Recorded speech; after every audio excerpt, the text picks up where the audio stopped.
mots d'amour. Si entre nous on peut plus se faire un petit brin de cou. Si entre nous on peut plus se dire hey darling, I love you. C'est qu'entre nous, il n'y a plus loin d'amour. Si entre nous on peut plus se faire des petits bisous. Et quand bien même on arrive à se faire des petits bisous.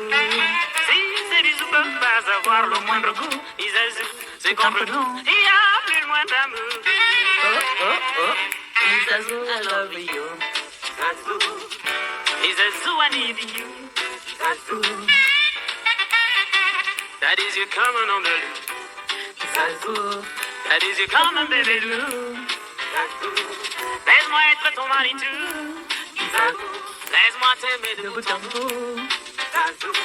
Même si tu vas en Malibu. Isazu. Moi j'irai voir le marabout. Isazu. Pour te revoir, je ferai tout. Isazu. Même s'il faut faire un peu. Moi j'irai voir un marabout. Faut pas aller voir les marabouts, c'est toxique. Bonjour.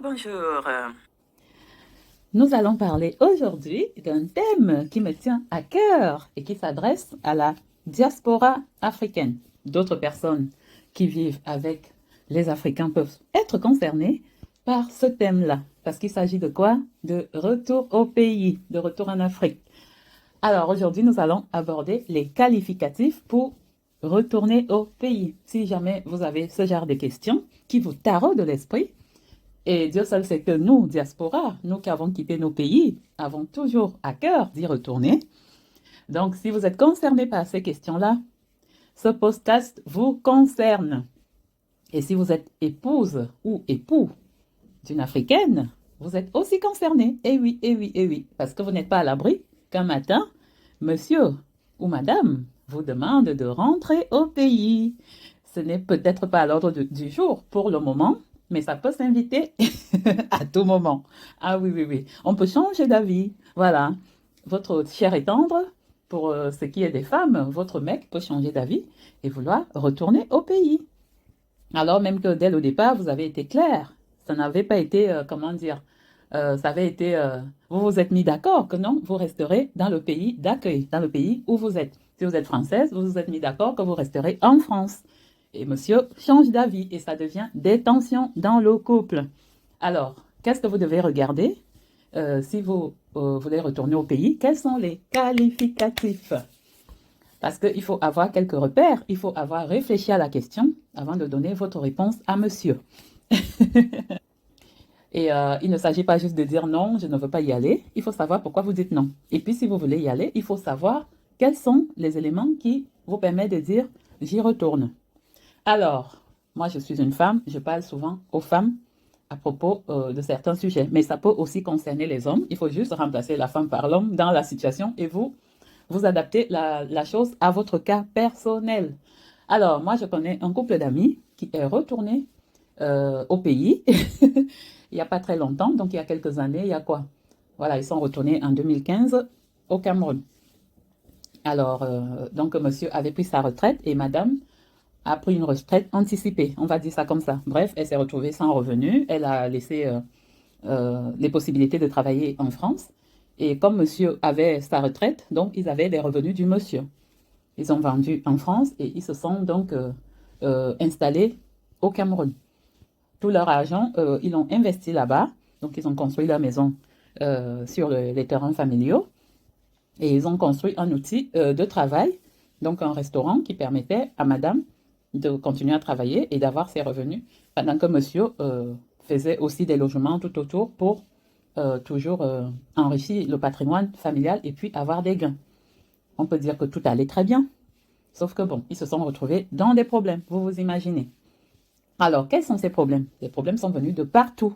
Les problèmes sont venus de partout. Déjà, ils ont construit sur les terrains familiaux. Et vous imaginez bien que quand vous revenez d'Afrique après 20 ans d'absence, parfois, eux, c'était, je crois, 25 ans d'absence par là. Quand vous revenez après 25 ans d'absence, même si vous avez souvent fait des va-et-vient en vacances, vous n'êtes plus au fait des réalités. Ce qu'il faut retenir, c'est que notre cerveau est façonné par son environnement. Si vous prenez deux jumeaux, vous les élevez dans un environnement différent, vous verrez qu'ils ont beau être jumeaux, c'est-à-dire avoir pratiquement le même patrimoine génétique, ils ne vont pas être pareils. Ils ne vont pas réagir pareil aux événements. Ça veut dire quoi? Ça veut dire que l'environnement façonne un être humain. Quand quelqu'un a pris 10 ans de tôle ou 20 ans de tôle pour se réadapter, quand il sort de tôle, c'est compliqué. La liberté, l'angoisse, le fait les habitudes d'aller au boulot, de vivre en société, il n'a plus ces habitudes-là. Donc, vous, c'est pareil. Quand vous êtes parti de votre continent, vous n'avez absolument plus les mêmes réflexes, les mêmes attitudes et les mêmes capacités de réagir. Bref, ce couple donc s'est retrouvé à réagir en occidental, en français, et pas en africain. C'est-à-dire quoi? C'est-à-dire qu'en Afrique, on parlemente beaucoup quand il y a des problèmes. On fait fonctionner son réseau. On fait bouger les choses par la corruption, par le réseau, par les amitiés, par de l'influence, d'une certaine façon. Et eux, qu'est-ce qu'ils ont fait? Ils ont préféré toujours passer par la voie judiciaire, respecter la longueur des procédures, respecter tout le monde, etc. Ce qui est bien, mais c'est bien en Europe. En terre africaine, c'est d'autres choses. On ne dit pas que c'est forcément bien et que c'est forcément efficace, mais toujours est-il que c'est ça. Et c'est ce que je veux vous dire aujourd'hui. Quand vous retournez en Afrique, souvent vous avez tendance à commettre cette erreur qui est fatale. C'est-à-dire, cette erreur, elle ne pardonne pas. Vous ne pourrez pas vous relever de cette erreur-là. C'est quoi cette erreur? C'est ce que je viens de dire. Réagir en occidental au lieu de vous adapter aux réalités locales, c'est-à-dire à la mentalité du pays. Il y a un adage qui dit « Arriver à Rome, fais comme les Romains ». C'est hyper important d'arriver en Afrique et de faire comme les Africains. Si vous arrivez et que vous voulez changer les mentalités, en même temps que vous devez vous réadapter, vous êtes dans une dissonance cognitive. Parce que vous allez vous retrouver pris entre deux feux et vous allez vous y perdre, vous. Parce que vous ne pourrez pas réagir de façon adaptée au choc que vous allez vous prendre en pleine figure. Vous n'allez pas pouvoir réagir correctement. Là où il faut aller négocier avec les autorités, vous êtes dans votre coin, vous ne partez pas. Là où il faut aller faire le réseau, c'est-à-dire ne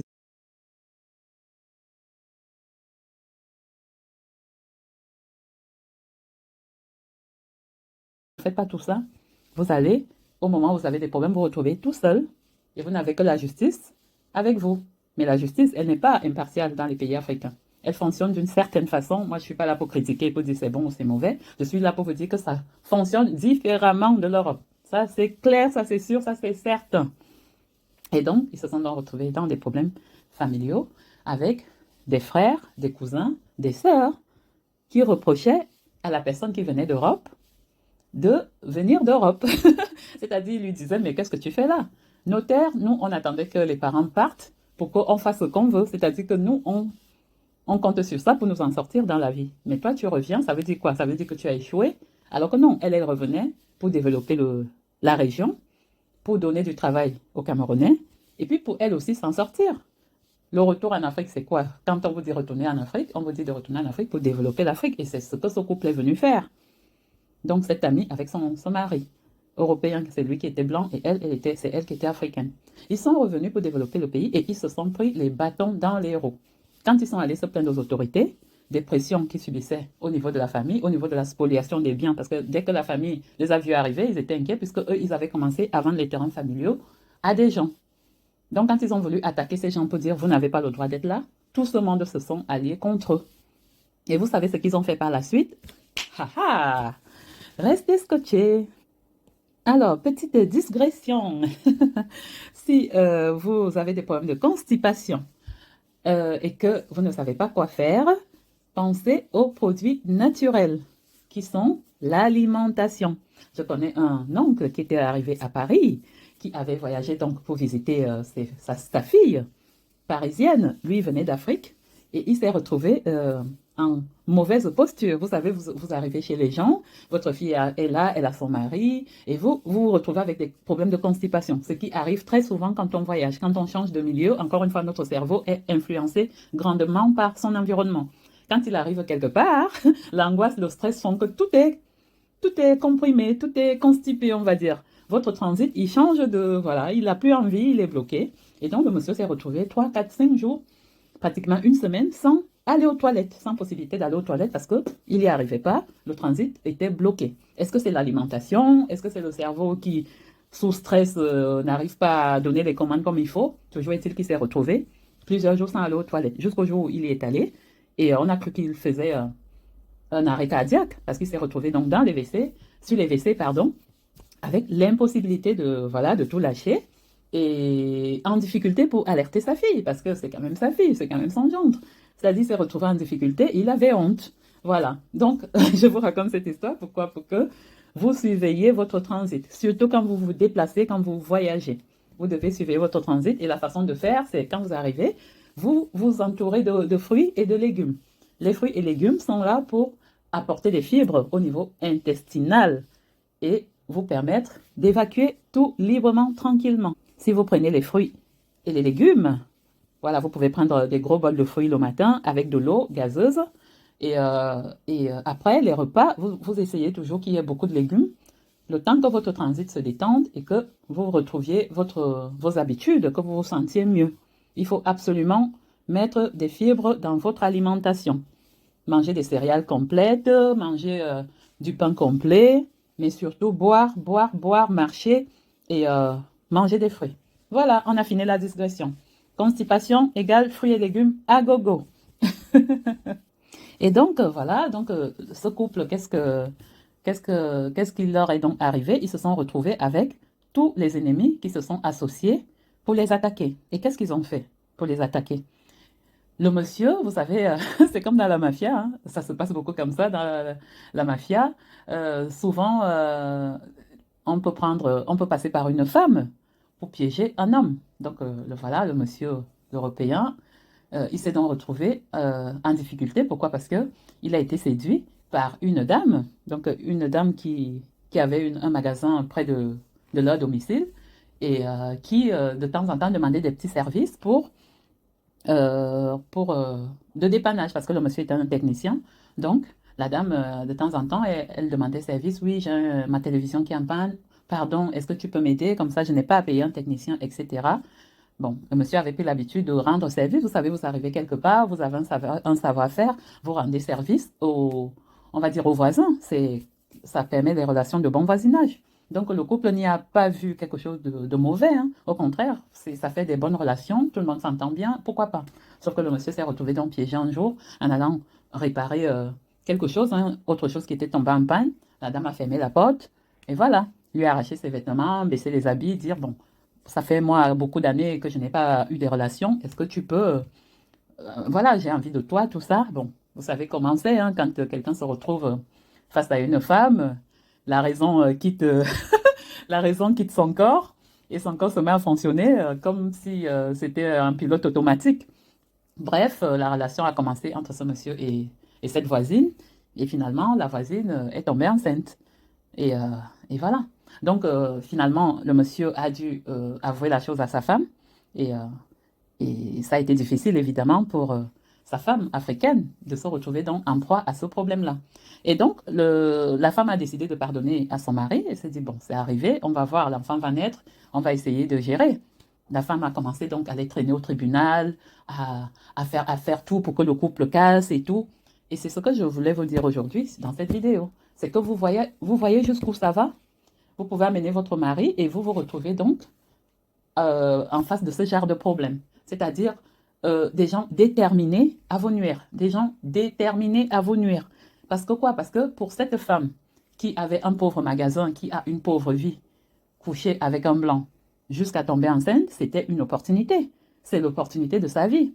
Elle avait déjà passé une quarantaine d'années, et vous savez qu'en Afrique, passer une quarantaine d'années, vos chances sont minces hein, pour trouver un mari. Elle avait déjà un gamin, là, elle tombe enceinte, elle a eu la chance, entre guillemets, de tomber sur un Européen.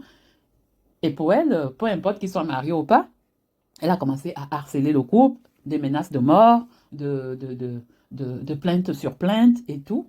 Ils ont passé beaucoup d'années au tribunal et elle partait, elle payait les tribunaux. Elle avait un réseau, du coup, elle faisait bouger son réseau. Donc, à chaque fois que le couple se pointait, il se retrouvait condamné, menacé de jeter en prison le monsieur s'il ne reconnaissait pas l'enfant. Or, le droit camerounais dit que c'est un enfant adultérant. L'enfant adultérant, il a droit aux aliments, il a droit qu'on s'occupe de lui, mais la reconnaissance, c'est si le père veut. Ah non, non, non, ils ont foulé ce droit au pied et ils ont imposé que le père n'a qu'à aller reconnaître l'enfant sous peine d'être jeté en prison. Et le couple s'est retrouvé comme ça, à ne plus pouvoir vivre normalement. Tout le temps, les huissiers, tout le temps, les flics, les huissiers, les flics, les huissiers, les flics, jusqu'à décider donc de devoir retourner, de devoir quitter les lieux pour pouvoir retourner en France. parce qu'ils n'ont pas su comment faire face à ce truc-là. Où tout le monde est contre vous, même les autorités judiciaires, qui sont censées quand même rappeler l'ordre que non, c'est un couple. Et il ne faut pas faire ça.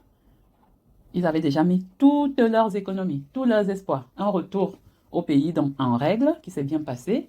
On veut développer l'Afrique, on veut développer la région, on veut créer des emplois et on crée. C'est pas qu'on veut, on a créé, on s'est installé et tout. Et là, vous prenez la jalousie familiale en pleine gueule, la jalousie des voisins, la jalousie de tout un village, donc qui ont organisé, et c'est la fille elle-même qui, bout à bout, l'a dit, que normalement, on l'a envoyée pour zigouiller le monsieur. Elle est venue tomber amoureuse, parce qu'elle devait, par le sexe, attirer le monsieur pour le faire zigouiller. Elle est partie faire son mea culpa chez un prêtre, qui a finalement répété ça au couple, que normalement, elle était là pour te tuer, quoi. Et finalement, comme elle est tombée amoureuse, elle n'y est pas arrivée. Elle a préféré donc passer au plan de je place mon gamin et je veux gagner derrière le blanc. En s'en foutant complètement que c'est un couple et en n'étant pas soutenu, le couple n'étant pas soutenu par les autorités judiciaires. Donc dites-moi mes amis, comment on fait dans ce cas? Ah oui. Comment on fait quand on se retrouve donc en danger de mort? Et Dieu seul sait qu'au Cameroun maintenant, actuellement en tout cas, ce qui s'y passe est très très grave, c'est-à-dire le retour au pays se passe très très mal pour beaucoup de gens, parce que les autorités locales voient d'un mauvais œil la diaspora qui veut retourner au pays. Il n'y a rien pour accueillir cette population, il n'y a rien pour leur faciliter l'installation au pays, il n'y a rien pour leur faciliter la vie sur place, il n'y a rien pour les sécuriser. On a un musicien, il s'appelle Kodosi Tony, qui est retourné dans son pays, mais qui avait un problème de santé. Et il faut voir l'histoire de ce monsieur, vous tapez sur les réseaux sociaux, vous allez voir son histoire. Comment il est décédé à l'hôpital, incapable de prendre correctement soin de ce monsieur, et il est décédé comme ça. Vous retournez au pays, oui, mais en cas de problème de santé, en cas de problème judiciaire, en cas d'abus, comme je suis en train de raconter là, des abus comme ça, vous tapez sur les réseaux sociaux, il y en a plein. Moi, je veux vous éviter ça, ce piège-là. Après, vous êtes déterminé d'y aller, vous y allez, mais sachez au moins à quoi vous en tenir. Ce n'est pas le rêve qu'on vend. Que oui, ce sera facile, ce sera le bonheur, ce sera la joie tous les jours. L'Afrique n'est plus comme vous l'avez laissé. Les Africains d'aujourd'hui ne sont pas ceux que vous avez laissés hier. Et les gens sont... vous avez changé d'environnement, donc vous avez changé de mentalité. Forcément, vous croyez que vous n'avez pas changé, mais si. Votre amour de l'Afrique n'a pas changé, mais vous avez changé. Vos réactions vont être mesurées par rapport à la rage qu'il y a en face, par rapport à la détermination, par rapport à parfois la sauvagerie, la haine qu'il y a en face. Vous n'allez pas avoir la même énergie pour s'opposer. Et puis seul contre tous, comment on fait? Seul contre tous, comment on fait? Donc si vous avez un réseau, si vous avez des gens qui peuvent vous soutenir en cas de difficulté, si vous avez un plan B, parce que ce couple-là, envisager le retour, c'est parce que voilà, monsieur gagne bien sa vie, il a quand même sa retraite, madame est encore assez jeune pour pouvoir retrouver du travail et recommencer, hein, et oui, recommencer à zéro, parce qu'il faut quand même rester vivant et ne pas aller mourir de façon sordide pour des histoires qui n'ont pas de queue ni tête, c'est-à-dire pour des histoires où on vous fait de la jalousie, où on est là pour vous torturer et vous faire périr pour vos biens, pour s'accaparer vos biens. Il faut rester vivant. Donc oui, obligé de repartir de zéro. Et pourtant, l'envie, l'amour du pays, du continent africain et de leur pays d'origine était là. Mais ça n'a pas fonctionné. Et moi, je veux que ça fonctionne pour vous. Parce qu'on est en droit d'aimer nos pays africains. Et il y a des pays où ça se passe bien. Il y a des pays où on accueille leur diaspora. Les pays qui accueillent leur diaspora correctement. On a des exemples comme le Ghana, on a la Tanzanie, on a le Bénin. On a plein d'autres pays que je ne connais pas, mais vous pouvez faire vos recherches. Donc, si vous êtes déterminé à vivre en Afrique, regardez au moins là où on accueille votre type de population correctement. Parce que là où il y a l'accueil de la diaspora, il y a aussi la sécurité, il y a aussi un endroit pour vous écouter et un endroit pour vous aider à résoudre ce genre d'abus. Vous voyez? Un endroit où on va vous tendre la main et on va vous écouter, on va vous guider. Voilà. Alors, on récapitule. Retourner en Afrique, c'est bien, mais on check les moyens pour y retourner. On check un plan B au cas où ça ne marche pas et on check quel pays nous fait un accueil chaleureux. On check. Parce qu'on doit rester unis en couple et on doit affronter ensemble les histoires qui nous attendent là-bas. Ça va bien se passer si vous avez checké tout ça. Si vous avez des problèmes, votre ambassade est là pour vous soutenir. Vous devez avoir un réseau qui va vous soutenir et vous devez avoir les pieds. Un reste dans le pays où vous étiez, c'est-à-dire si vous étiez en France, vous devez avoir quelque chose qui peut vous aider, vos enfants qui peuvent vous recevoir en cas d'urgence, une famille qui peut vous recevoir, des amis qui peuvent vous recevoir, ou même vos biens qui sont encore là en cas de problème. Et voilà, et communiquez au maximum vos problèmes autour de vous pour alerter. Mais ne vous mettez pas en danger. S'il y a le danger, partez. C'était tout et j'espère que ça va réveiller les esprits et que ça va surtout empêcher la naïveté. C'est une naïve qui vous parle et qui a guéri et qui essaie de délivrer d'autres personnes de leur naïveté chronique. Oui, ce monde n'est pas un monde de bisounours. Les temps sont devenus difficiles et les gens ont les dents de requin et ne sont plus des humains, certains. Donc ne vous laissez pas avoir par des sourires, des gens qui vont venir vers vous pour tout vous prendre, mais avec le sourire. Ok.